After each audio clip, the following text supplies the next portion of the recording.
На денот кога се одбележуваат 19 години од масакрот кај Љуботенските бачила, каде животот го загуби 8 македонски бранители во 2001 година, министерот за внатрешни работи Агим Нухиу се пофали дека полицајците ќе носеле двојазични униформи.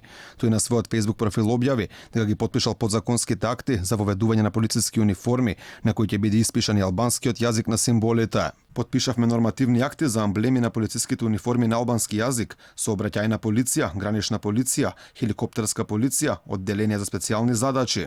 Од МВР преку официјално соопштение го надополнуваат Нухиу, велат дека тој потпишал акти кои треба да се испратат до владата, која треба да потпише уредба со што полицијата би добила двојазични униформи. Уредбата за изменување и дополнување на уредбата за униформата и ознаките на униформата на полицијата ја носи владата на Република Македонија, а по нејзиното донесување се носи правилникот за изменување и дополнување на правилникот за носењето, времето на траење и распределбата на униформата и ознаките на униформата од страна на министерот за внатрешни работи. Доколку македонските полицајци ги заменат сегашните со двојазични униформи, тоа ќе биде уште еден погазен збор од страна на лидерот на СДСМ Зоран Заев.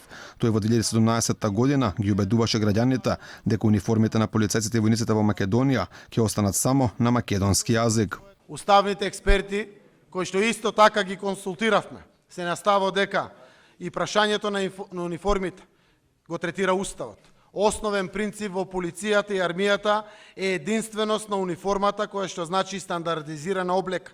Оттамо со оглед на тоа што постои единствен состав на полицијата и на армијата на Република Македонија, на територијата на Република Македонија, правењето разлики на униформата не е во согласност со уставните определби. Реагира и од владата, од таму велат дека униформите и ознаките на униформите на полицијата се дефинираат со уредба која што ја носи владата, а министрите немале надлежност да носат уредби. Од владата велат ќе побарале објаснување од Нухиу за неговата објава на Facebook. Се поставува прашањето дали униформите стануваат нов услов кој дуи го испраќа за формирање владино мнозинство, со оглед на тоа што Агим Нухиу е кадар на интегративците.